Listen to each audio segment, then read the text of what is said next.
Hello and welcome viewers to our program. Testimonies increase our faith. Testimonies rekindle our hope. And testimonies give us a reason never ever to give up in life. There are testimonies that just touch the thoughts. But on the other hand, there are testimonies that really touch the heart.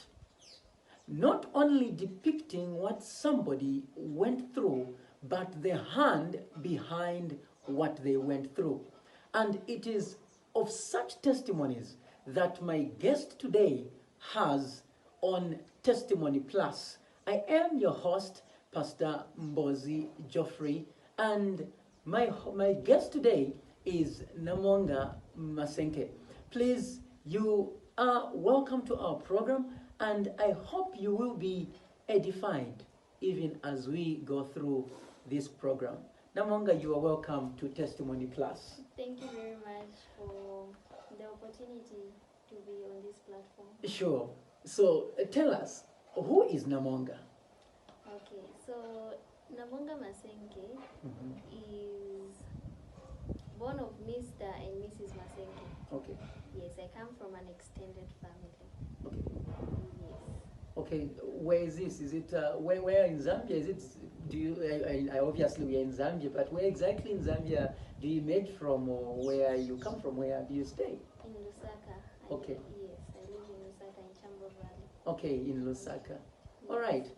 So knowing and having an idea of your life testimony, where does it really begin from? How has been your childhood, and what exactly have you passed through? Let's see. Where do you begin from? Yes. Okay. I had a normal childhood. Everything was just fine. Okay. I actually love watching Olympics, and Oh, okay. I dreamt of being. An athlete. Yes. Oh, okay. So that was one of my dreams, to be there. Okay. Have you been running, like having Yes, sports at school? Yes, I used Okay. to run. I was actually one of the fastest. Wow. Yes, I used to run. I was at Sacred Heart Convent School. Okay. Yes, I used to run. Everything was just okay. And which year was My that? childhood. I can't remember the year. I was very young. You were very young. Okay. But all I knew was that I want to be an athlete. Oh, okay. Oh, that's interesting. All right. So then what happened? Okay, as I was growing up, everything was okay. Everything was just fine. Sure. Then in 2006, I developed tonsils. Okay. Yes, so my mom bought Pain V, but then I didn't like Pain V. I still don't like it because of the smell, and it's bitter. Oh, okay. So I took the drugs, but I didn't finish the course. My tonsils healed, then I stopped taking the drugs. Okay. So I was just fine. Everything was normal. I went back to school. I was fine. A few months later, one morning, I failed to wake up to prepare for school Okay. because my knee was swollen and it was very painful. I actually couldn't even stretch. I had folded my legs when sleeping. Okay. I was able to stretch my left leg, but I Okay. was unable to stretch my right leg. Then I checked. It was very swollen. Then I called out for my mom. Then she came and saw that my knee was swollen. So they decided to take me to the hospital. Okay. There at the hospital, I was diagnosed with arthritis. Oh, okay. Yes. So from tonsillitis to arthritis. Yes, arthritis. Okay. So the tonsillitis had healed. Yes, completely. Okay. I had no problem. I had With your tonsils, they were yes, just okay. nothing. I was just fine. And I just woke up one morning with the swollen leg. Yes. So hospital said arthritis. Yes. Okay. Then after that, I went back home, and every joint was swelling. Oh. Every joint was swelling, and it was very painful. When the pain comes, you will just be crying. It was painful, very painful. I remember at some point I had even stopped going to school. Mom asked me to stop going to school because I would see my hands swelling. like as we are seated here, Yes. I would just see my hand swelling. Like everywhere where there's a joint, It would, swells. Yes, it would start swelling. So my mom asked me to stop going to school because I was unable to write. Oh, yeah. What grade was that? I was in grade 8. Oh, you were already in grade 8. Yes. So it's a fast forward thing. I was thinking actually I was still you are in still primary. like in primary education or something. No, the tonsils. I had tonsils in grade 8. Okay. Yes. Oh, so March. Oh, okay, okay. Yes. So from grade 1 up to 7, I was normal and everything was I was fine. very active. Ah, okay, okay. I was very active. I loved going to church. Adventure. I was very active. Yes, yes. I remember when I was 3 years old, I was actually put on a table to recite a memory verse. Wow. And John 3 verse. John 3:16. Yes, was okay. my first memory verse that I recited at the Okay. age of 3. And I guess you still remember it. Yes, I Maybe still we'll ask you to remember it. recite it sometime on this program. Yeah, I still remember it. Okay. So, fast forward, Mm-hmm. every joint was swelling, and it was very painful. Yes. So I was just staying home, and at some point I had to use a walking stick because I You was couldn't unable really to walk properly without support. I was using a walking stick. Wow. It was Grade 8. Grade 8? Yes, it was painful. Wow. Yeah, not only the pain that I was feeling from the arthritis that I was diagnosed with, Yeah. but even the pain of being young and using a walking stick. Oh yeah, like so young but experiencing things that maybe when they're old aged. Yeah. Exactly. Oh yeah. Yes. So, well, I was just there at home, sitting, doing nothing. Then the other day I noticed there is a bone that had protruded here, my right palm. On your palm? Yes, my left palm, on top of my right toe and on top of my left toe. And I remember Mom had bought me slippers. I was even unable to wear those slippers, so I just gave them to my sister because of the same bone that had protruded. Yes. So how long did the bones take?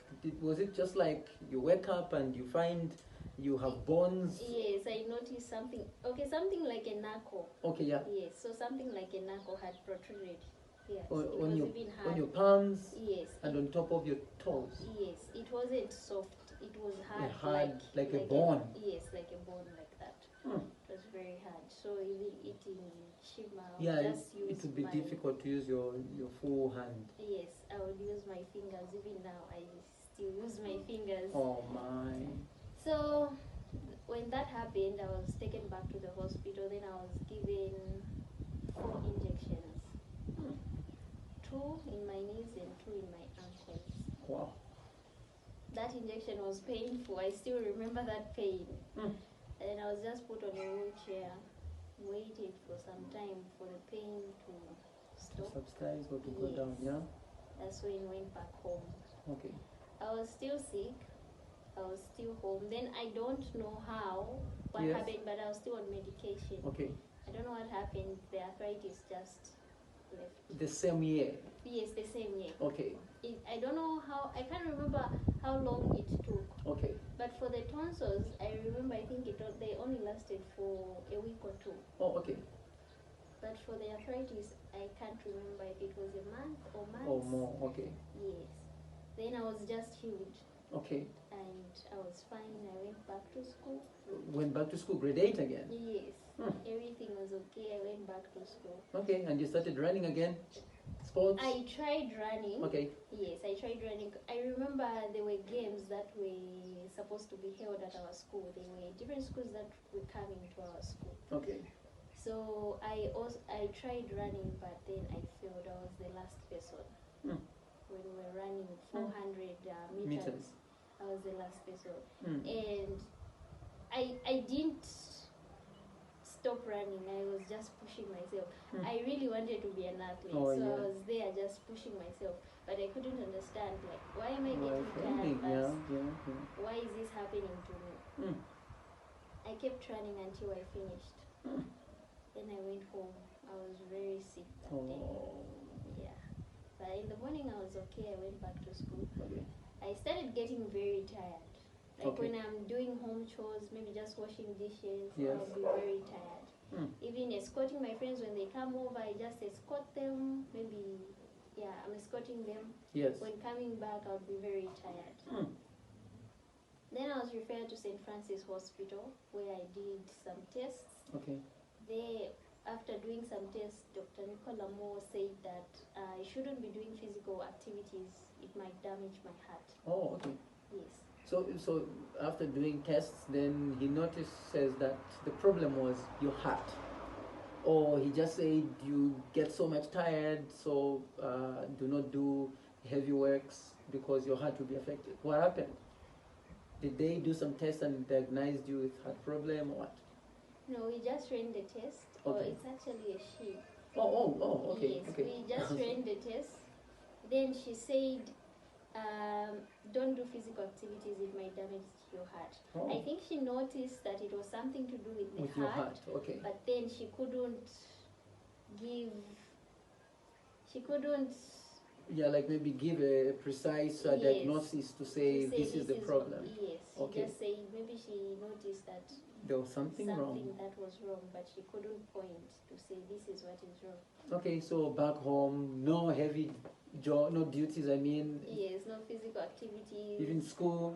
Yes, a later I was taken to school, no physical activities, no preventive maintenance, nothing. So how you see sometimes when you are a pupil or a student, and you know you're exempted from working.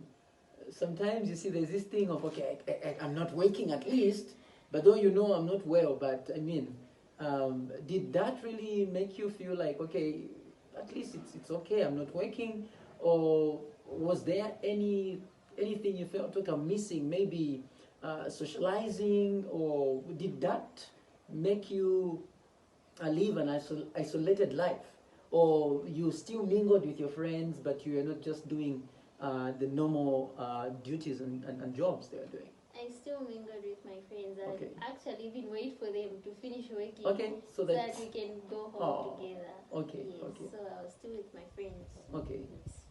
okay, yeah. After that, I was put on drugs. I remember I used to take aspirin. Okay, Yes, aspirin, and I can't remember other drugs, but I remember aspirin because I didn't like it. oh, okay. Yes, so I still remember aspirin. I was on aspirin and other drugs that I can't remember. But the condition worsened, it didn't improve. I became very thin. Oh, Yeah, then my legs started to swell. okay. Starting from my knees going down, Yes. at times even my thighs would swell. Okay, So I was referred to the University Teaching Hospital, okay, pediatrics. okay. That's when I ran some tests again. Then I was told that my heart is halfway in water. Oh, okay. Then the cardiologist said that the only solution is for you to undergo surgery. We'll put you on drugs, but they won't heal you. The only solution is for you to undergo surgery. Well, that was different news. Anyway, viewers, I am with my guest here, Namoonga Masenke. She is narrating her life story on Testimony Plus. You see, sometimes when you look at what people go through, you tend to wonder why you complain because of your little challenges that you have. And this is the purpose of Testimony Plus, to help us see that there are people probably who are in worse situations than what we go through. There is no need to give up in life because God is still good. So the news was broken to her to say her heart is actually halfway submerged in fluid. And now, how was that news taken after the news was broken? How was it taken? And you are in grade 8 still, or grade 9 now? I was still in grade 8. Still in grade 8? Yes. Or grade 8 brought things to your life? Yes, but I had stopped going to school. Mom asked me to stop going to school because my legs used You are to not swell. well. Yes, she said you won't be able to move at the same pace with with With the your other, friends. Oh, yeah. yes, with the other people. So I was just at home. So technically, you were a home dweller. Yeah, you don't go to school, Yeah. and you're just home. You don't know when you're going back to school, No. and then the news is brought to say your heart is submerged in fluid halfway. What happened next? Well, everyone was worried and scared. I could see, you can tell when somebody is worried and scared. But for me, I was just okay. At least, okay. I just thought to myself, okay, at least now they know what the problem is. really wrong, so maybe there can be a solution. Oh yes. In which they said I'm supposed to undergo surgery. Surgery. Yes, but they were not okay with that as well. They were surprised. Had surgery in Zambia, UTH. Then the cardiologist said yes. Oh yeah, because mostly when you hear about these huge operations, it's either people go to other countries. Mostly this time you hear somebody is taken to India or somewhere else, but especially India. Mostly you'd hear when people, they would say, unless we just go to India. You will see people doing fundraisers to take their relatives to India to go through some operations. And then you're told your heart surgery has to happen in Zambia. Yes. Wow. At UTH. Wow, that must have been a nightmare. It was to my parents Okay. and other members of the family, but for me, I was just okay with it. I just wanted to be fine because I was tired. Oh yeah. Yes, I was just tired. I was tired of being sick, tired of being home, tired of people coming to visit me and looking at me as if I'm going to die any minute. That was really sad. Even now when I'm sick, I don't like telling people because some people come home and they'll look at me, they know she has a heart she has had a heart surgery, so maybe she will die in time. So I don't tell people when I'm sick. Yeah, I just keep it to myself. I'll be sick, I'll be home, then I'll be fine again. Oh yeah. So I was just tired of that and I just wanted to be fine. Okay. Yes. So my parents were the ones who were worried. Oh yeah. And my siblings and other members of the family when they heard the news, like in Zambia, the heart. Because anything that happens, then she's gone. Oh yeah. Yeah, it's a sensitive part. You see, the heart is what actually determines if somebody is still living or dead. Even doctors, I believe, they cannot certify somebody dead until the heart stops pumping. You may be unconscious for months, weeks, years, maybe. Provided your heart is still pumping, you still be considered alive. So that is like the life determinant. Yes, that's what determines if somebody is alive or somebody is dead. So surely one could be worried. But you just wanted to be fine, whatever it takes. You just want to be fine. And for you, I guess that news was a news of hope? Yes, it was. Okay. And I've never had any problems taking drugs. Okay. Yes, it's just the pain that I don't like and didn't like. Okay. So I was given Lasix, Captopril, Digoxin, Sloke. You know all these medications. You're like a doctor because of what you are taking. Yes, I was put on all these drugs and I used to take them. I felt a bit better, but I still wasn't fine. At times Like I used to feel sleeping in the bedroom because I used to feel as though there isn't enough air. Yeah. So I'd be put in the living suffocating room. maybe, yeah. Yes. Then they would open the windows. Yeah, so to get in more oxygen. Yes, more oxygen. Wow. How long did that take? the experience of failing sleepless nights, and was it within the same year, weeks, months? It was in the same year. Okay. Yes, but I can't remember. Okay. Yes, how long? Did the heart surgery take place immediately? What happened? Tell us now. It took some time. Okay. Yes, so when we're told that the surgery will take place in Zambia, we also told that we need to wait for the doctors to come from Russia. Okay. Yes. Now it makes sense. So there were doctors who were coming from outside to come and do the surgery. Yes. Okay. But there was a Zambian-based doctor, or a Russian-based. A Russian Zambian-based Zambian-based Russian doctor in short. Yes. Okay, so there was a Zambian-based Russian doctor. Russian doctor, yes. Okay. Who used to conduct surgeries, closed heart. Mine is open heart. So you had to undergo an open heart surgery? Yes, and not a closed heart. Oh. But the doctor that was in Zambia used to conduct closed Heart surgery. And Okay, so what's the difference? I mean, what's the difference? Because some of you are, okay, closed heart, okay, the heart is closed, open heart, the heart is open. What's the difference between a closed heart surgery and an open heart surgery? I think that will give perspective to our viewers as well to understand exactly what you went through.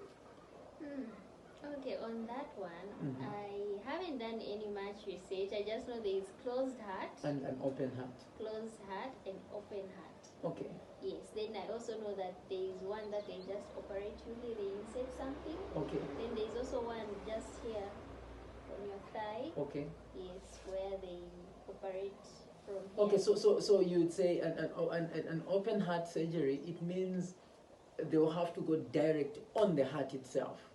And the closed heart, possibly they don't really need to open, and they maybe need to just work on the blood vessels around the heart to help correct certain things on the heart.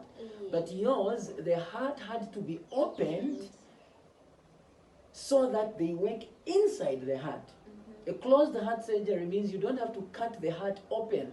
You just have to work while the heart is intact as it is. I guess that's the difference. Because definitely we will base it on what you went through. So in short, your heart had to be opened. They just had to open my chest. Viewers, Then they opened the heart. look at this person seated in front of me here. She's a living testimony. You cannot imagine somebody's chest being opened, and after opening the chest, then the heart as well is opened. That's what this young lady went through here. Okay, so the doctors from Russia flew in. Yes, they came in, but they took some time. Okay. So during that wait, I would be admitted at times twice in a week. Because my legs used to swell. Yes, yes. So the Lasix, the tablets that I used to take, yes, were helping me remove the water. The fluids, yes, yeah. the fluids. Okay. So when my legs swell, I would be admitted, then I would be given an injection. It would For help. the fluid to come out, and then Yes. the swelling goes down.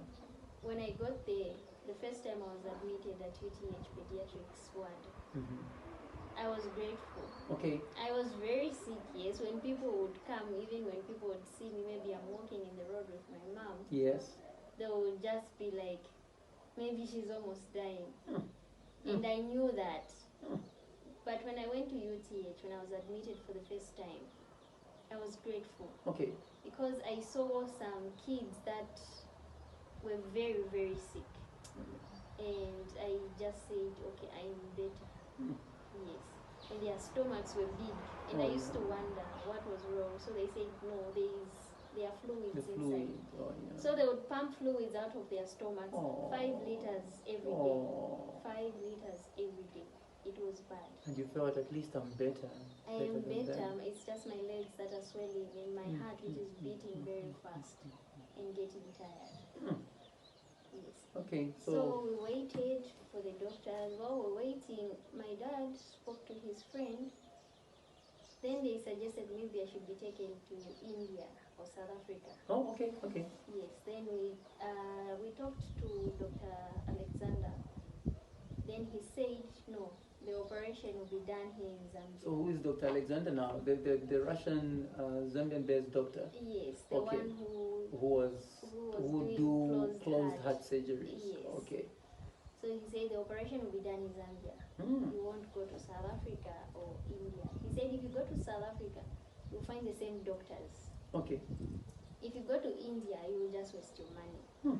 So the operation will be done here in Zambia. And I remember his Russian accent saying, the operation will be done here in Zambia. You can imagine. And then you are listening there. Yes, I was there listening. And I remember if if they had even insisted to say we want to go, I don't think he would have written a travel document for For us. you to be released. Because he kept saying the operation will be done here in Zambia.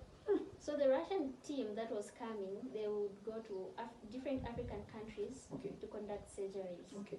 Yes. So we waited. Then in 2007, kept going for checkups, admissions. From what year now? You want to know the time? So 2007 now. Yes. This is like maybe after how many years? After since you were a year. maybe after a year. Okay, that was 2006. Now 2007. Okay. Kept going for checkups, admissions. Then so up to that time, no school. No school. Wow. I was home for 2 years. What? Yes. Okay. I wasn't going to school. I was home for 2 years. Then I was told to say the doctors will be coming in July, and everyone 2007. was happy. Yes. Okay. Everyone was happy. Then early July, I was admitted. Okay. Then I was taken to the adult hospital. Okay. At the University Teaching Hospital. Okay. Taken to the adult hospital. We're told at the pediatrics they don't have some equipment, so the operation will be done that side. Okay. Yes. So we went that side. When I got there, I found some of the kids I was with. Oh, you were within the pediatric ward? Yeah. Yes, I found them there. Wow. And when I talked to them, when we were interacting, they said we have been here for 9 months. What? Waiting for the same doctors. So them have been admitted, they've been in the hospital for 9 months. Yes, 9 months. The other one was there for a year. Wow. Just waiting and being pumped. Water was pumped out of them, 5 liters every day. 5 liters every day. Yeah, we really need to be grateful for for experiences, even if they're painful, hey? Yes. Okay. Got there, I was admitted for monitoring and observations before the surgery. Okay. Then out of the 300 people that were on the list, I was the second one to be operated on. So tell me, there were 300 people who were supposed to be operated for heart problems. Yes. 300. Yes. Admitted, I mean, they were on the list waiting for those doctors. And out of 300, you were number what? I was number 2. Number 2. Who was number 1? My roommate, Wanga. Wanga. So there is this lady Wanga who was your roommate at the hospital, ward mate. Yes. She was the first one to go. And I was the second. Why didn't you go? Who picked to say? I don't know how it was, and I don't know how they made the waiting list. I don't know. Okay. But I know that when I was admitted, I found her. You found her there? Yes, I found her there. But I wasn't with her at the pediatrics. I found her there. Then my next door neighbor, they are the ones I was with at pediatrics. Oh, okay. Yes. Wanga. So where's Wanga now? I don't know where she is, unfortunately, and I've been looking for her. Oh. I tried social media checking Wangalungu. She's Wangalungu. Okay. Yes. Her father used to work at the parliament. Oh, okay. Yes, in 2007. Okay. That's where the father worked. Okay, viewers, our guest is looking for a friend who was the first one to undergo the heart surgery, Wangalungu. The father in 2007 used to work for the Zambian parliament. So please, if you know any whereabouts of Wangalungu, kindly just contact us. We will need to reunite these two. By God's grace, wherever Wanga is, we hope this message reaches her so that we can be able to trace her.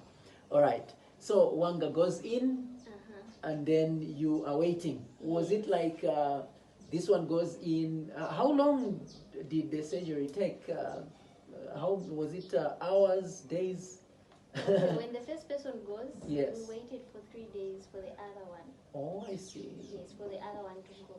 So you waited for 3 days? Yes. So you're just waiting if Wanga is going to come out alive or not. Was anything like that in your mind? No, I just knew she's going to go and she'll be come back so that you can go next. And Wanga came back. Yes, she did. But the first time she went there, yes, she was told that there is no blood. Oh, because sorry. you know when the go surgery You need blood.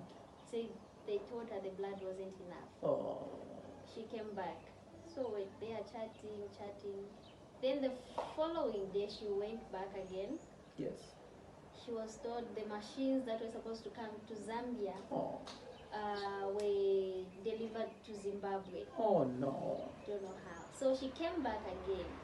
Then she told me to say, this time if I go and I'm told maybe this has happened, I will not go through with this. That's what she told me. She told me I have seen the theater, I've seen everything, everything that is in there. So if I go for the third time and I come back, I will not go through with this. That's what she told me. So she went for the third time? She went for the third time and everything went well. Okay. Yes. Then I waited for my turn 26th July 2007. A nurse came to my room and told me to say, yeah, next. 26th July. Yes. So And amazing enough, I was born on the 26th of July. Oh, okay. Yeah, I was born on the, of course, that's a story of another day. So, 26th of July, my birthday date, you were called to the theater. Yes, the nurse came to my room to tell me what to do, what not to do, what time to stop eating, what time to stop taking fluids. Sure. But then I had no problem with that because I wasn't eating this time when I was sick. At times I would just have maybe a muffin the whole day or an egg the whole day. Yes.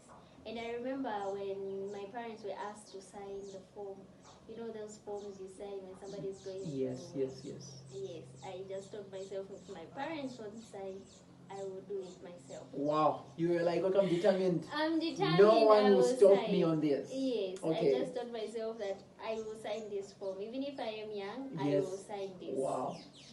So, luckily, Yes. they signed. They accepted, they consented.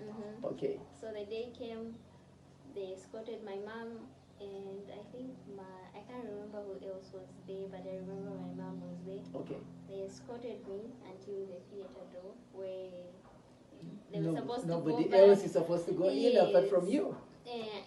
But Okay. I could see that she was scared and worried. But for me, I was just You fine. are cool, you're just waiting. Yeah, Okay. I You're doing remember I this. just prayed and I was at peace. You and I prayed. was fine. Yes, I prayed. Talking of prayer, so you didn't at church, were you going to church even if you were not going to school? No, I wasn't. But at least you still knew that there is God and it's just God who can see you through. Yes. Oh, we thank I God. remember We thank God. praying. Where is this prayer culture coming from? The family or it's just The family. okay? Yes, we've always had family worship from Okay. the time I was born. Okay, okay, Yes, we've had family worship every night, family worship, okay. and there's usually a timetable. Oh, okay. Yes. Oh, so at least you remember to pray. Yes, We thank God. So you prayed? I prayed. Then I was just fine. I was actually smiling the whole way Wow. as I was being. Like Taken. yeah, taken to the theater. Yes, I was smiling when I got there. I saw machines. I saw big lights. I was like, I still wasn't scared. And I saw these doctors all dressed up. Okay, the Russian Yeah. doctors. Yes, Okay. and the Zambian doctors. And Zambian doctors as well. Yes. Okay. Then I remember this man who was speaking to me. He was very kind. Okay. Yes, then he started putting things on my chest, more like, okay, the simplest I would say, those things, they look like buttons, but they had Okay. cables. Oh, okay. He put one here, he put one here, he put one here. When he was putting the third one, Yes. I can't remember anything. The next thing I remember is me asking for water in the ICU. Yes. So Wow. the operation took 8 hours and some minutes. Wow. Yes, my left ventricle was completely damaged. So now here we are. The operation for the open heart surgery had to take 8 hours. Yes. And the problem was the left ventricle. Yes, the left ventricle. You see, viewers, for those who do not understand these things, the heart has 4 chambers. It has the 2 chambers on top and 2 chambers on the bottom. These are like rooms that the heart has. So on top you have got atriums, while the bottom part are ventricles. Now her left ventricle meaning the bottom chamber on the left side was completely, had a problem completely. So this is what she's explaining now. This is what they discovered. And the operation went for 8 hours and what? I can't remember how Okay, many so minutes. about 8 hours Yes. you were unconscious. Wow. Yes, so Okay. it was replaced, the damaged one was replaced with a metallic. Okay, so there was a valve in the one that is by the left ventricle. It's the one that was completely damaged. Yes. So they had to remove the natural flesh valve Yes. and put a metallic valve. Wow. Yes, they put a metallic valve. 2007. Yes. 26th of July. 27. That was now 27th July. Yes. Whew. Okay. Yes. So when all that was done, I was taken to the intensive care. Okay. And I remember when I woke up, I was just asking for water. I was very thirsty. Oh, yeah. Yes, I just found machines everywhere. Everywhere. I was just surrounded by machines. Yes. Oh, yes. Machines everywhere. But I was fine. And I just had that oxygen for the nostrils. Yes. Not that big one. Okay. Okay. I was asking for water. And who was near you? The nurse. Mom was not anywhere? No. near? No. Okay. They were not allowed then. So they never saw you then, until then rather? Until the following day. Okay. That's when they saw me. Wow. On the 28th? Yes. Wow. I was asking for water. I was given water. Yes, the nurse that was attending to me was very kind as well. Okay. Very, very kind. She didn't give me water, she was just giving me ice. You know that ice from the fridge? Okay, yes, that like, soft yes, ice, like yes. Yes, you get ice. Yes, the one that she was giving me. Okay. I felt better. Oh, okay. The following day, my parents were now allowed to come and see me. Okay. Yes, my mom actually came inside the room, but I remember when my brother came to visit me, he visited me from outside. Oh, okay, so it just but there was a glass. So the glass just looked at he you. could see me from there. Okay. But my mom came inside where you were. Okay. He And asked me were you able to talk? Yes. Oh, I since was you were able calling to for water, definitely you were talking. She asked how I was feeling. I said I'm fine, and I told her I am hungry. Oh, yeah. Yes. Then she brought me yogurt. I love yogurt. Oh, okay. Okay. She brought me yogurt. I finished the yogurt. Wow. Yeah, you must have been hungry. I was very hungry. Then I remember when she brought me some oranges, she was asking the doctor, she said, can I give her oranges? Okay. She was scared to say maybe the Maybe oranges to affect. might affect me here. Then Okay. she said, there's no connection, just give her whatever she wants to eat. Wow. Okay. Yes. I was eating. Okay. I was eating. Seriously My mom eating. was scared. To say, why is she eating so much? Why was she scared? I don't know. I remember when I was discharged, she Yeah. said I thought maybe you're dying because some people Oh, people when they're about to die, they eat a lot. Oh, okay, Yes. okay. So, But this eating is not normal. Okay, so But if you're eating in because- advance, everything you're supposed to eat your life. yes, but Okay. because I hadn't been eating Yeah. for a long time. And then you switch after operation, you eat. Because I think everything just went back to normal. Oh, okay. I now just became fine. Oh, yeah. Yes, because I wasn't fine then. Like I had said earlier, Yes. that I would just have maybe a muffin. Yes, the whole day. Yes, Yes. yes, yes. So when the heart was fixed, when the valve was fixed, Yes. everything became Everything normal. became normal. I started eating. So in the intensive care, in the first room I was put in, I just spent 2 days there. Okay, Then I was taken to another room where there were less machines. okay. Yes. And when I was taken there, I just spent a day there. Then I was taken to To the ward. Okay. And you found Wanga there? Yes, I found her. Okay, okay. I found her. It was good that, at least you have someone to speak to. Oh, yes. Yes, even when your parents are there, at least you have Yeah. somebody to speak Oh, to. sure. Yes. So the doctors just said, if she's hungry, let her eat. Let her eat. Yeah. Yes, just give her anything. Okay. And I remember one time when Dr. Alexander came to see me, he said, this is too much. You're eating too much. Uh-oh. He found me with a plate. I had fries, and I had ordered fries and what was that, chicken? Okay. If it's not chicken toasty, but this is too You're much. eating too You're much. eating too much. Yes. Then I also remember I had tubes that were removing Fluid?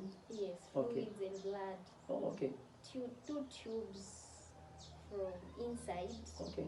Then there was something like a small lunch box. A small ball which the blood was going in. Yes. Oh, okay. And there was also a wire, a blue wire. Oh, okay. From the heart, it was also coming out. It was tied. Oh, okay. Stitches. Then I was bent in here, in my neck. Oh, okay. Even behind, I was bent. I don't know what was happening in the theater. Oh, Yes, but that didn't happen when I was in the intensive care. okay, okay. Just remember, I was bent. You know, like you get bent with water or fire. Oh, yeah, like you've been burnt. So your skin but was... not those bubbles. Like okay. dry, like you dry burns. Okay, like maybe that same bubble now when it dries. Okay. Yes, so in my neck, behind, like that. So okay. mom would put powder behind my back. Okay, just to get the... What's this? Okay. Yes. Oh, okay. All right, viewers, you are listening to Testimony Plus, and Namoonga Masenke is our guest this time, and she's just narrating her life story, how she underwent an open heart surgery to replace her original valve with a metallic valve on the left ventricle of her heart. And here she is since 2007. She's still alive, and it's really not just a testimony, but a testimony plus. And now she's in the world after the surgery, and now, so fast forward the healing process, then you go back home. Yes, I went back home. Okay. I was very fine when I went back home. Okay. I just remember one day when mom had gone for work. Okay. Then she came back, and I told her, she wanted to bath me. Okay. And I told her I've already bathed. Oh. She almost cried. To see you are really able to bath yourself? Yes, she almost cried. Wow. I could tell. You could tell that, oh... Yeah, she almost cried. And I told her I've already bathed. Wow. Yeah. Oh, amazing. Okay, so the eating continued? Yes, the eating continued. And then the body started coming back? Yes. And the going back to school was reconsidered? Yes. Okay, so 2007, 2008, you start going back to school. That would be now grade 8 again? Yes. Yeah, because you have to continue from where you ended. So you went through grade 8, 9, Yes. you wrote your exams, 10, 11, 12. Wow. So school now continued normally until you completed your grade 12. Yes. Okay, so any challenges in between from the surgery part to the healing part until you complete your grade 12? Challenges that when studying, because I have a pacemaker. Okay. So it warns me when I overdo something. Okay. So you find that maybe I'll be studying. Yes. It will be ticking very much, like a wall clock. Oh, yeah. Tut, tut, tut, tut. It means I need to stop whatever I'm doing. It's telling you that you're overworking the heart. Yes, I need to stop. Okay. So when it stops ticking very much, that's when I can continue whatever I'm doing. Continue. Okay. Yes, those are some of the challenges. And the other one is that I wasn't able to be on the school team. You can't run anymore. Oh, sorry. Yeah, in grade 10 to 12. Yes. At the school I was at, there was soccer and hockey. Okay. So I just used to do these two sports during PE. You know PE, it's nothing serious. Yes. So maybe they will just put you in defense. That when the ball comes, you just kick it and and not a striker. Yeah. But I wasn't able to train for any any tournaments. Oh. So yeah, that was the challenge I had. Oh. It was sad, but I was okay with it. I'm Okay. like, it's fine. It's fine. At least Yes. I'm fine. Because I was told that I'm not supposed to carry heavy things. Yes. I'm not supposed to work too much. Mm-hmm. I'm not supposed to walk long distances. Yes. I'm not supposed to get sad. Mm. I'm not supposed to be too excited. excited. Mm. So You have to regulate every part of your life. You can't be too happy. You can't be too sad. No carrying heavy stuff and no doing strenuous work. All that. So definitely those are challenges. yes, Those are challenges. But so one thing I also realized that certain things, like, people always talk. Not Yes. everyone will understand you. Yes, yeah? yes, People yes. always talk, so certain things you just need to ignore. Mm. Yeah, you'll be hurt. Oh, You yeah. would want to reply. Oh, yeah. You would want to do something, but then you just say, it's not worth it. You just ignore. Mm. Okay. It's not easy, Oh, yeah. but You I put to, manage. we praise God. Coming back to your education life, so what were now your aspirations? What did you want to do? You complete your grade 12. Did you have good results? You see, with such a challenge, maybe somebody would say, "Oh, we don't even think she completed with good results, or what?" I completed with good results, yes. Okay. And I had a lot on my mind, as in what I wanted to do. Okay. My mom suggested that I should do teaching, secondary school teaching. Oh, okay. She said that at least when you teach for 3 months, you have that 1 month holiday to rest. Oh, okay. And she also said that secondary, when you teach, let's say you have maybe the first session, you teach, you go in the staff room, Yes, you at least rest. you rest. Okay. Maybe again after break or before knocking off, you have a class, you would have rested, you can go there and teach again. Oh, okay. Like, I didn't want to do that, but I was like, okay, it's fine, let me do it. Okay. That's when I applied at Lusaka University, Oh, okay. Mbozi campus, and I was accepted. Also, you went to Lusaka University, Yes. the Adventist University in Zambia. Yes. All right, yeah. Lusaka University, we know it has Mbozi campus, it has Lusaka campus, and Copperbelt campus in Kitwe. Yes. Yeah. Okay, so you were at the main campus in Mbozi. Yes. You applied for secondary school education, as in teaching. Yes, Bachelor of Arts in English and Literature. Oh, okay, okay, okay. Yes. So, which year was this? And I completed high school in 2012. okay. 2013 I went to school. Wow. Yes. So you didn't really spend a lot I of time didn't home. You said, "I want to go be to school." home. I want to go to school. I stayed so long without being in school, 2 years. Yes. So you went to Rusangu 13 September. 2013. Okay. Yes. Wow. So I went to Rusangu. That was, by then there were still semester programs. Okay. Yes, semester program.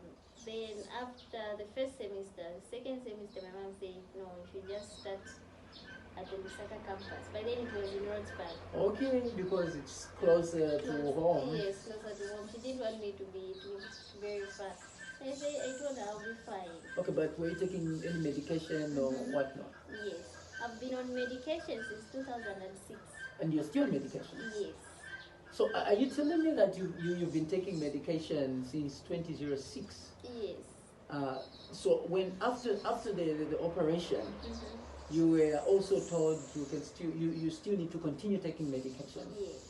It's not that your problem is completely gone now, so forget about any medication. No, the problem is completely gone. Yes. So I was put on 2 drugs, digoxin and warfarin. Okay. And after some time, I was told to stop taking digoxin. Okay. I am now just on warfarin. So since 2007 till today, I'm on warfarin. Okay. So warfarin is a blood thinner. Okay. And it was prescribed to me to prevent blood clots from going to the metallic heart valve that I have. I see. So I was told that I'll be taking warfarin for life. So warfarin is part of your life, in short. Yes. You see, viewers, that's why we are saying this is a living testimony. And is that medication? Are you supposed to go and collect it at the hospital, or they bring it home? You see, sometimes you see there are these would say maybe social workers who do visitations. Yeah. Do you have such with patients of post heart surgery, where you have social workers who bring you medication or who check on you, or you are told to go and collect medication, like it is for those on the ART program, where they can go to the hospital and other centers to collect medication. Do you do that as well? Well, I don't know if there are any social workers that take medicine, that go maybe door to door distributing medicine. I don't know about that. But for me, back then, yes, the drugs were there at UTH. Okay. After I check up, I would just go with the prescription at the pharmacy, and I would be given the drugs. Okay. But since 2014 till today, I have been buying. No. Yes. I have been since 2014. Yes. This is like 15, 16, 17, 18, 19, 20, 21, 22, 8. This is the 9th year we are going. I've been buying offering. For 9 years? Yes. And how cheap is it?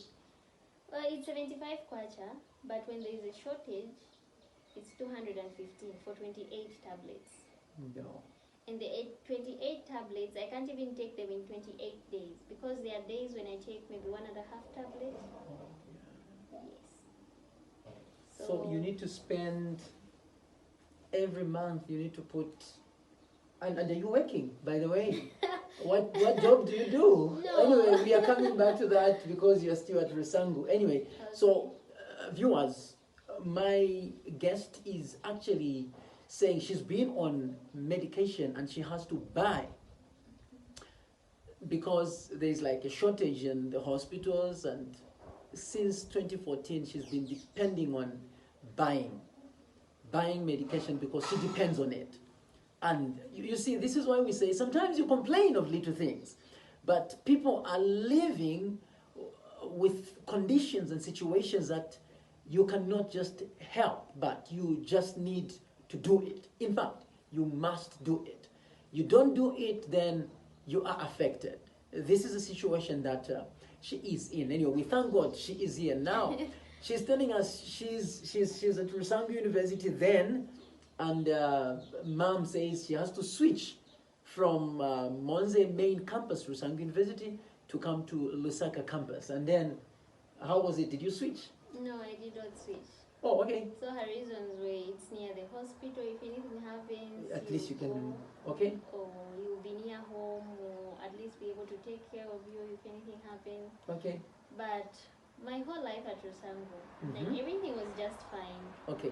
Everything was just fine. Not until my third year. Okay. When I was very sick. That's when my brother had to come pick me from school. So I had 2 deferred exams. Oh. Yes. Okay. But I still continued and I was fine and I graduated. You graduated? So you're a graduate? Yes. Wow. Even those with open heart surgeries, they do graduate. This is how great our God is. Yes. Sometimes you may lose hope. You may feel like because of the condition that I am in, I cannot actually achieve certain things. But you see, achieving things is not because of what you are going through. Achieving things is because you are determined, you want to do it, and God will see you through. Where there's a will, there's always a way. Faith is a victory that overcomes the world. So she is a graduate. You graduated in what? 2018. 2018.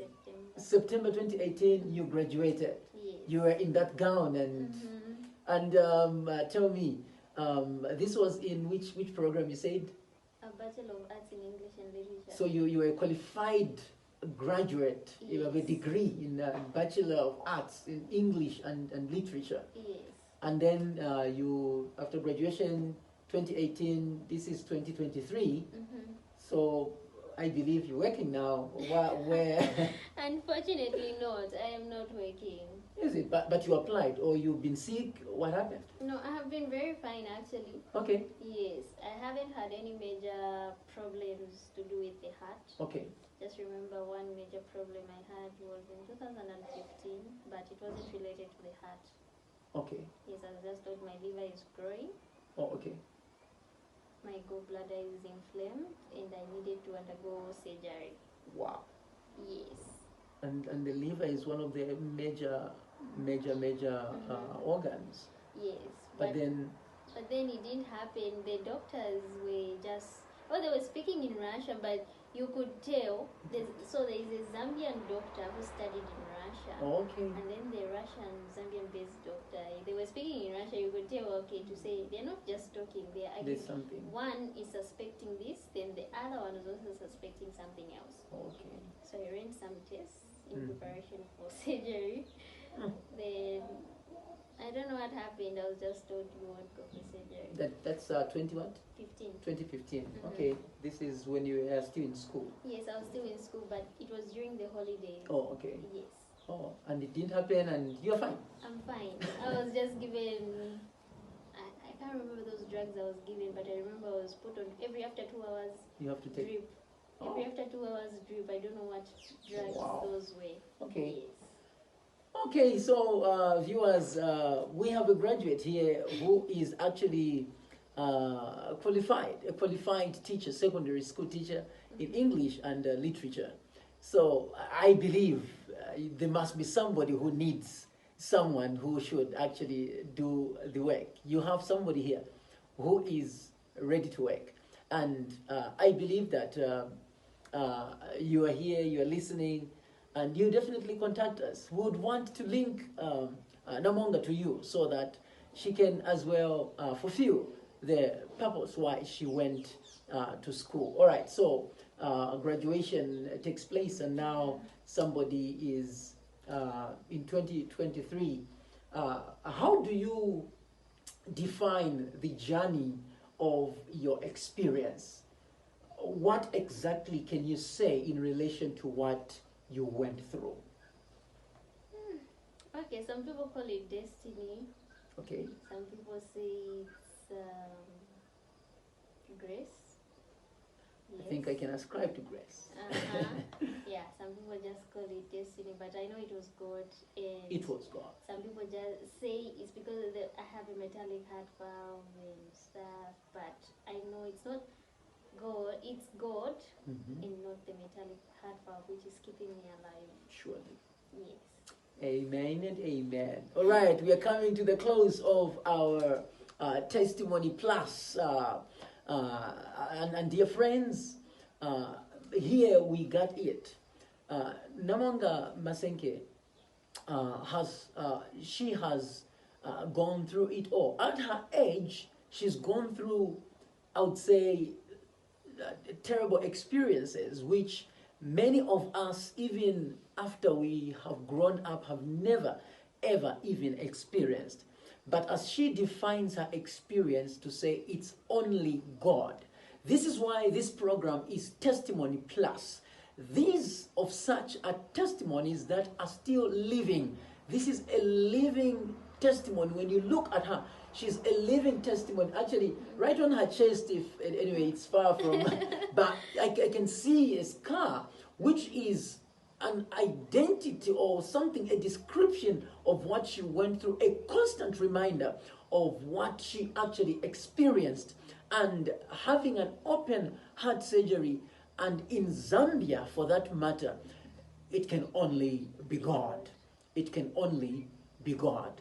Let's trust in the Lord, dear friends, and let us know that God is still good, regardless of what we go through. What are your words to the viewers, Namoonga, before we close this session today? Okay, to the viewers that are listening and watching, I would just say continue trusting in God. Sure. I know it's not easy. It is not, trust me, it's not easy. Sure. There are times where you just lose hope. There are times when you're just wondering and thinking, okay, why me? When I was sick, I never thought of why me, what and what. Yeah. But after I went through all this, yeah, I looked at my siblings and I just told myself they wouldn't have survived this. Oh, yeah. Yes. But just continue trusting in God. It's not easy, but have faith of a mustard seed. Oh, yes. There are times when I am down and all hope is gone. I just feel the chill of hopelessness, like, what's next in my life? I don't know what to do, but there is still a small little voice speaking to you to trust. Keep trusting and believing in God. Nothing Amen. is impossible with him. Amen. Nothing is impossible indeed with God. Luke chapter 1 verse 37. The Bible tells us that. Testimonies increase our faith. Testimonies rekindle our hope.